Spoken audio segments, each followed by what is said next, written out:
you have it. Former President Donald Trump has just wrapped his address at the Republican National Convention. Fun fact, that is the longest televised acceptance speech in U.S. history, clocking in at about an hour and 30 minutes. So definitely records breaking for Donald Trump during this unprecedented election cycle. Welcome to America's Vote 2024 post-show coverage. I'm Julia Manchester. We'll kick things off with Director of Data Science for Decision Desk HQ, Scott Tranter. Scott, thanks so much for joining us and staying up late with us tonight. Let's get right into it. What were your takeaways? Did Trump hit the right notes this convention speech?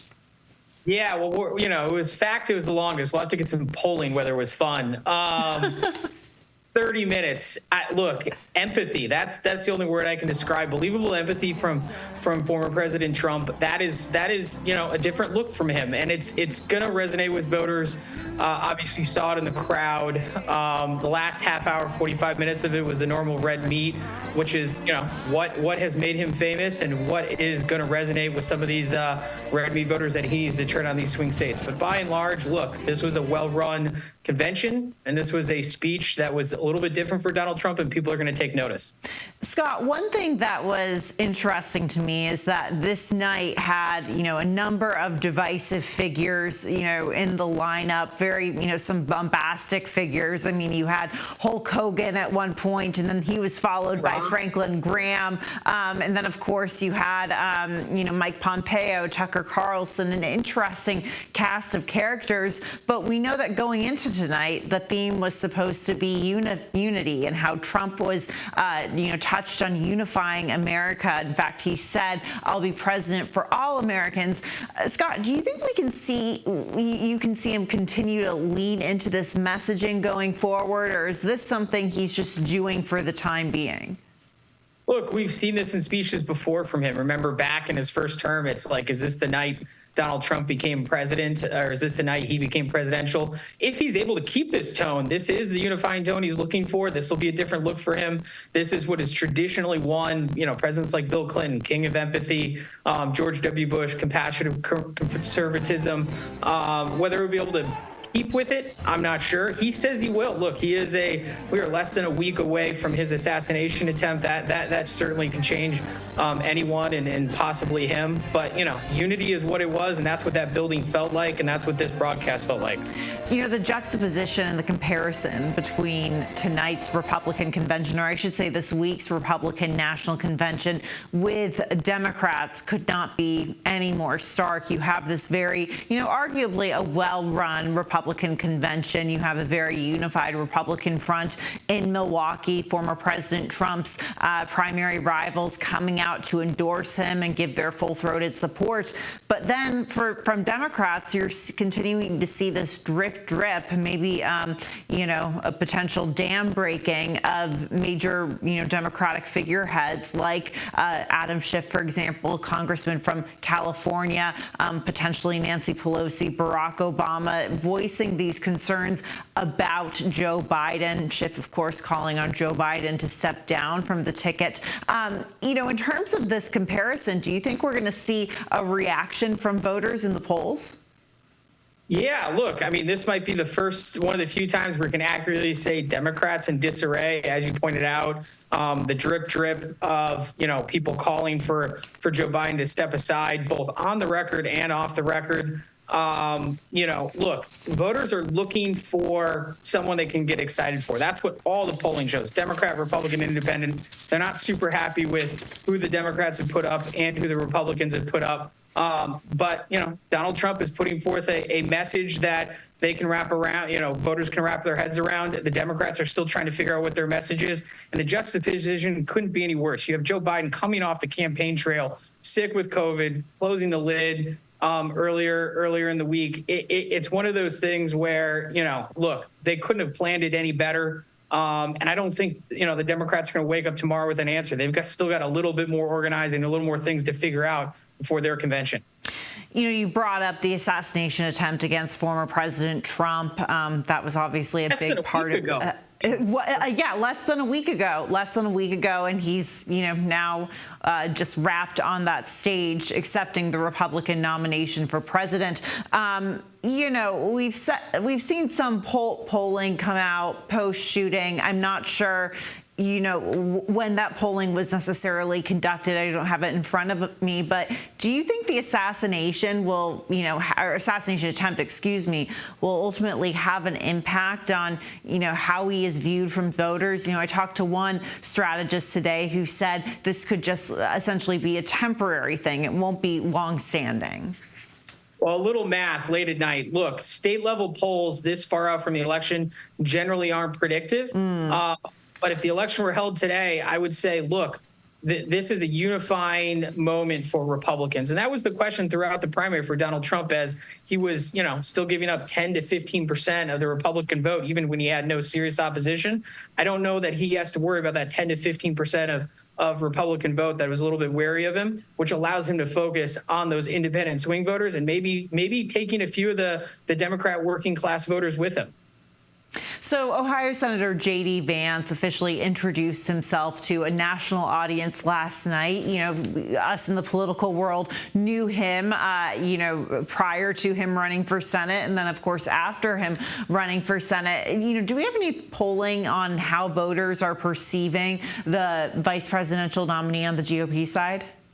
Not a lot on J.D. Vance. As you noted, he's relatively new on the scene. He's a couple years younger than I am, which is funny to say. But that's a good thing for someone like him, because he will get an opportunity to put his message out and define himself in front of the voters.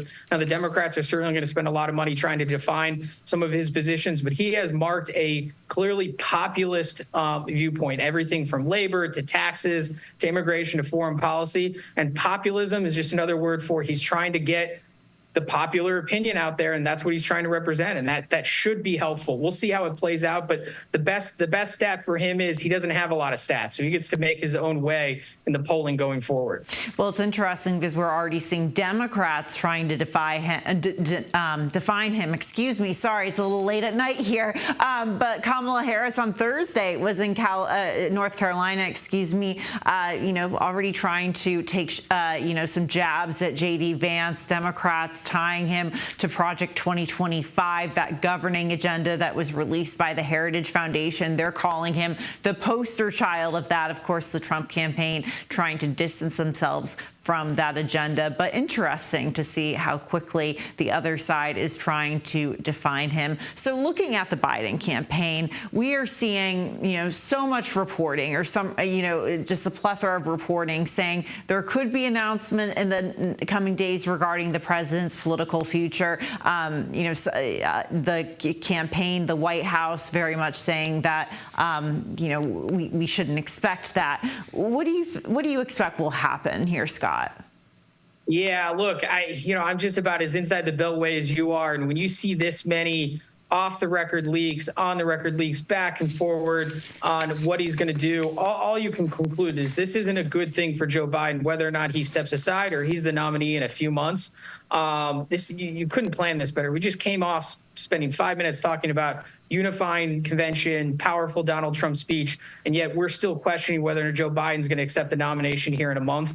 I don't know how it's going to play out. The numbers tell me that the Democrats would probably be better off with a fresh candidate at the top of the ticket. But it's Joe Biden's choice, and he has been very adamant, at least in his official statements from himself and through his campaign staff, that he's not going to step down. And then we have Democratic leaders like Nancy Pelosi, Chuck Schumer, major Democratic donors, very publicly, and some pretty forcefully in op-ed saying he should step aside. So they've got a lot to figure out. Normally this stuff plays out over the course of a year's worth of a primary, and this is going to play out probably over the next couple of weeks now. Yeah, just before the Democratic National Convention, so that should be quite something to watch. So I want to go back to polling, Scott, and look at how Biden is doing. The president has argued that most recent polling he's seeing, at least, says he's essentially ahead of Trump. There's some polling he says there's some polling that says that he's trailing Trump within the the margin of error. Do you think it's safe enough for the president to focus on that, or is the campaign essentially in free fall? I can understand why he's focusing on it, but I just don't see the data to back it up. Look, the Hill DDHQ polling average is looking at about 30 plus polls taken post-debate and about half a dozen polls taken post-assassination attempt. And while, yes, you can cherry pick a poll or two out of a state like Michigan or a state like Wisconsin, where Joe Biden is doing a point or two better than Donald Trump, across the board in the averages, which is a better way to look at some of these polling, Donald Trump has picked up a point or two in key states like Pennsylvania, Wisconsin, Michigan, Arizona, Nevada. Now, still close, but trend is his way. The trend is not the going the way that Joe Biden wants it to go, no matter what he says. So there's a lot of conversation about if Biden were to drop out, who would fill, take his place at the top of the ticket. Kamala Harris seems to be the most likely option. She is his heir apparent as the vice president. She would automatically get those campaign funds, the staff, etc. But who do you think has the best chance in a head-to-head matchup against Trump if Biden drops out?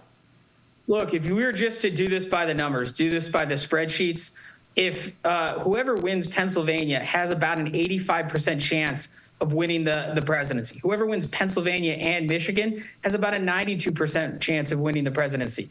Look, Donald Trump and J.D. Vance, their ticket is set. The Democrats, not so much. So on paper, on spreadsheets, Josh Shapiro, Gretchen Whitmer, those are two strong, very popular governors in two of those key states I talked about. But as you pointed out, look, the way the rules work, the way the DNC works, it's set up. She has the clearest path to the nomination should Joe Biden swap himself out. Scott Tranter, thank you so much for breaking it down with us and for staying up very late on this fourth and final night of the Republican National Convention. We appreciate it. Thanks for having me. And stick around in just a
back with more America's Vote 2024 live coverage. We're heading straight to the Republican National Convention with the Hill's congressional reporter Mychael Schnell, who has been on the ground in Milwaukee all week. Mychael, it's so good to see you. I know you were just on the convention floor for that very exciting bald balloon drop. Give us a sense of what the energy in that room was like right now.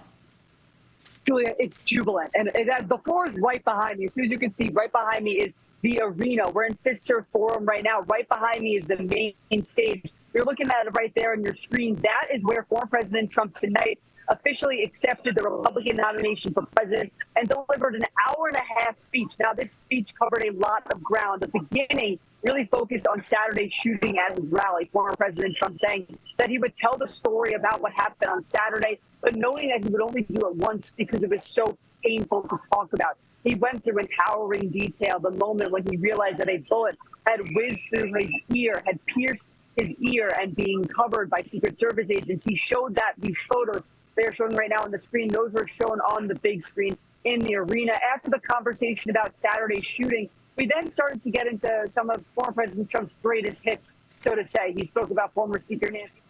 He spoke about the situation at the southern border. He mentioned Hannibal Lecter from Silence of the Lambs, something that had become common and frequent of his rallies. Julia, I'll note, we were told earlier before the speech started that it would run for about 70 minutes, about an hour and 10 minutes. By my count, this speech ran for about an hour and 30 minutes, and that's because there were several times when former President Trump went off script and sort of started riffing. And that's when it sort of started to get into some of his rally talk. Now, by the end of this speech, I will note, in the beginning, I have been on this floor all week, every day, Julia, for the past 4 days. In the beginning of former President Trump's speech, when he was talking about Saturday's shooting, you could hear a pin drop. It was extremely silent. People were very cued in, listening very intently to the former president's words as, again, he told the harrowing story of Saturday's shooting. By the end of the night, I started to see some people on their phones, some folks sort of looking a little like they were ready to perhaps leave the arena. It's been a long day. It was a long 4 days. But nonetheless, really, the speech sort of seemed like it was split into two. A, the conversation about Trump's rally, and B, some of his greatest hits. But all throughout, he has been pushing this idea of unity. It's been something that we've heard from the former president and other speakers throughout this 4-day confab here in Milwaukee. So on that note, Mychael, Republican messaging has changed a bit since the attempted assassination of Trump. Tonight, he made, obviously, a number of references to healing division within the country. Look, we know that, obviously, Republicans and Democrats called for unity after that shooting, but it seems like this theme of unity was something we saw throughout the week. It seems like Republicans are extremely united right now, no? Yes, and this is something that they were really trying to push. Julia, you cover campaigns as closely as anybody. What was really significant, I thought, was the program on Tuesday night. That's when we heard from Florida Governor Ron DeSantis, former U.S. ambassador to the UN, Nikki Haley, Texas Senator Ted Cruz. What those three individuals have in common is all three of them were previously opposed to former President Donald Trump and then careened back into his corner. Specifically, when you talk about DeSantis and Nikki Haley, we'll remember from the primary, those two went against former President Trump very hard. You know, really, they did not hold back in terms of the attacks on one another. And then on Tuesday night, we saw these two individuals take the stage and speak in favor of former President Donald Trump, specifically Nikki Haley. She went on stage and she said, "We may have differences. You may not agree with me exactly, but former President Trump is better than President Biden." This is the message that we heard, and it's important because in some of those late stage primaries, Julia, we saw Nikki Haley bringing in about 20% of the vote. And this was already weeks after she had dropped out. It showed that there was still a contingent of the Republican Party who wasn't yet ready for their support behind Donald Trump. That's troubling for the former president because, as we've seen in all of these national polls and the battleground state surveys, this election is so close. So the theme of this week was that no voter should go unspoken to. The Republicans need all voters if they're going to beat President Biden. That was certainly the theme that we heard tonight as well. Yeah, a lot of focus on, sort of the voters in the Rust Belt, the blue-collar working class this week. But obviously, the suburban vote that Nikki Haley has done so well to appeal to, that vote very important for Republicans and also obviously Democrats as well. Mychael Schnell, as always, thank you so much for bringing us the latest from Milwaukee. Thanks, Julia. And stick around. We've got so much more live coverage tonight. I'm Julia Manchester, and we're taking a short break, and we'll hand things over to Rising's Robby Soave when we come back.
Welcome back to our live coverage of the RNC. I'm Robby Soave, and I'm joined by Jessica Burbank, who co-hosts Rising with me. We obviously just watched that speech, very long speech by former President Donald Trump as he accepts formally the nomination to be the 2024 Republican candidate.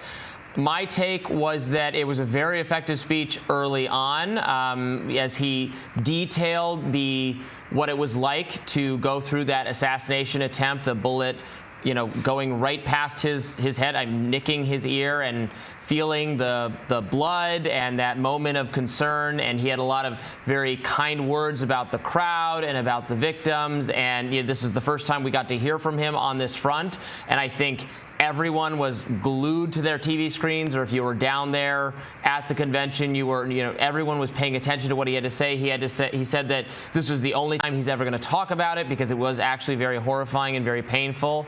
And it seemed it was an unusually, certainly somber and restrained moment from Donald Trump. And then he got into kind of his usual rally shtick. What did you think, Jessica?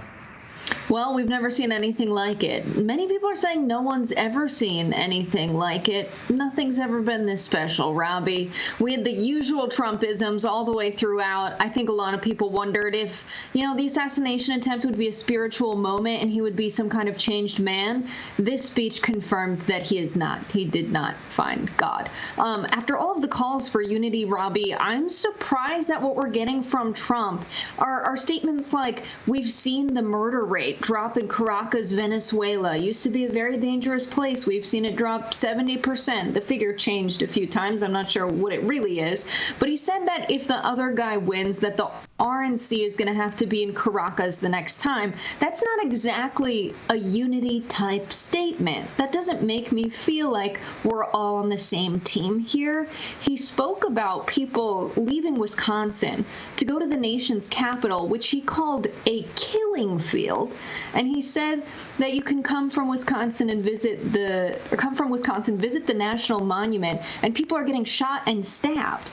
that's also not exactly a message of unity and to quell violence. He's saying he's the only guy that can fix that. He's also talking about migrants taking Hispanic jobs and black jobs. It's just not giving the unity vibe that saying the word unity seems to provide in his mind. He thinks that just speaking the words into existence, it's happening, but the rest of his speech negated the first portion. Well, I don't know about that. I mean, you're right that that's certainly been the reaction from, a lot of people I follow in media who, hate Trump anyway. So it's right that he did not refrain from saying anything about the state of the country or complaining about how Joe Biden has run it or, going to any of his previous kind of lines. No, you're right. He did that. He talked about illegal immigration. He talked about crime, including in the nation's capital, where crime has been. It's not as bad this year as it was last year, but there was a major wave of crime that's receded partly, but not entirely. And there are a lot of myself living here. There's a lot of concerns about, people are not getting shot and stabbed constantly, but there is a sense that the Democratic leadership of the city, there's just one city in America, has lost control of how to deal with crime here. So maybe it's not a unifying message, but, ultimately it can't be all that unified. He's running against Joe Biden. He thinks Joe Biden has a failed record. He thinks the policies were very bad, and he set out to correct them. I think it was restrained in terms of its tone because it was just 4 or 5 days ago that he was almost assassinated, that he was injured, and it's not a serious injury, thank goodness, but he might, for all we know, he could be in a lot of pain. He could be taking painkillers. He seemed more sedated than he usually does, reflecting, I think, the somber thing he went through. So, yes, I saw a lot of criticism from the media that he did get political as expected for the second part of the speech. I don't know that really loses him anything or gains him anything. I don't ultimately think it's going to matter all that much. He could have kept the speech shorter, certainly, so that you and I could have gone to bed a little bit earlier. But other than that, I think it's still and the whole convention, frankly, a pretty big win for Republicans in terms of turning up their energy in anticipation of the weeks to come in the election. Well, everybody loses when there's violence in America, right, Robby? I think when the murder rate has been down, according to the statistics at a national level, including in America's biggest cities, at a time when you're calling for unity and saying that existential threats, saying that the election is a choice that does threaten your life, that there are existential threats of either side, that rhetoric is what causes people to do things like the shooter did on Saturday. And so when I think about him making the threats of crime on the rise in Washington somehow affecting people there in Wisconsin because they're there visiting as tourists to Washington, D.C., and that they'll be killed there, and he's the only guy who can fix that, and violence will get so bad you'll have to go to Crocus. He's telling people there's an existential threat that the election depends on. That is exactly the type of rhetoric that they're saying caused the violence that we observed on Saturday. So it just didn't feel like a speech with unity in it at all for me. Yeah, but I think the people saying that about how Democratic or media rhetoric. What's that? I'm the people saying it. You can just talk to me. You're the people. No. I was not talking about those people. I was saying those on the right who have blamed anti-Trump rhetoric for causing the violence. I've called that out repeatedly on our show because I don't think that's fair. I don't really think this. I think there's a very much more tenuous than the media likes to pretend connection between political rhetoric and political violence in this country or violence aimed at political figures. We still don't know very much about the shooter from over the weekend, although what we are learning is that he Googled Biden and I'm having a mental health crisis, and it so happened that Trump was speaking in a location that was closer to him than wherever Joe Biden was going to be speaking. Joe Biden's not doing as many speaking appearances, and as far as we know now, this could be just a deranged person without any sort of political agenda, especially one that's attached to violent rhetoric. So I'm shaming the violent rhetoric shamers right now, but that's. And it's kind of rich that two of those guys are J.D. Vance and Don Jr., who are in the Trump camp, saying that the violent rhetoric of the Democrats is what caused this, by them saying democracy is in peril. I'd say it's worse to say your lives are at stake. That seems more extreme. But everyone seemingly at the convention, even just before Trump went out and spoke, was in lockstep with messaging around why he's running as well. That he doesn't need this, that he has enough money, that he's just doing this out of the goodness of his heart because he wants to serve the American people that have been left behind, kind of on the same beat as J.D. Vance. I think that's very interesting that we heard that same message no matter who was up at the microphone today. But let's not forget that Trump potentially faces prison time, and you can't arrest a sitting president, so he could be skirting going to prison by being in office. Robby, did you notice everyone saying that exact same thing? Yeah, I mean, there's a sense that he has risked a whole lot to pursue the presidency again. I think that's certainly true. I think the arguments that they would not, I mean, obviously, if he had not tried to remain in office after losing the 2020 election, he would not be in all the criminal legal liability he suffered because of that. His pursuit of the presidency, you know, at all costs, has put himself in a perilous position that many of his supporters find admirable, that he's willing to, in their view, risk it all in order to return to the presidency and deliver them the policies that he has promised and the things that he's run on. You know, again, I have to point out, and I've pointed this out before, but the RNC this year is a major testament. And we didn't really have an RNC 4 years ago because it was COVID times. 8 years before that, going back to Trump's first election, he was not. He was opposed still. I mean, nominally, he'd won the nomination, but not everyone had fallen in line. Ted Cruz gave a speech at the convention where he did not endorse Donald Trump, where he told people to vote their conscience, and it was chaotic, and there was a sense that it was hopeless. That they were feeling the way Democrats are feeling this year. They were feeling like Donald Trump was certainly going to lose. They were going to lose the presidency, and they were going to refigure things out for how once Trump had lost, it was over, and they were going to plan for four years ahead. Today, Trump is in total control of the party. He is beloved by the party. All of the elites have fallen behind him. His own daughter-in-law was in charge of planning the convention. His whole family is there and is supporting him. There is no one that in good standing on the right who is against him. His vanquished rivals for the nomination this time, and some of them from last time, are all there endorsing him. That is a tremendous advantage that he has going to the election this time, that everyone on the right is on his side. So then it falls to the undecided voters, the swing voters. Did they tune into some of this coverage? Did they hear something they like? I don't know. I think he's still going to be making a case to them in the coming weeks, but also they're clearly going to be hearing maybe from Joe Biden. I mean, we're getting all these reports that he could be dropping out as soon as this weekend. I'm still a little skeptical of that, but I'm sounding increasingly Pollyannish because everyone else thinks he's a goner. Although I saw some of that reporting walk back as the closest people to Biden still said, "What are you talking about? No one's writing a dropping out speech for him. He's staying." So we'll have to see. Now that does conclude our post RNC coverage. Thank you all for watching. We appreciate it. Bye, y'all.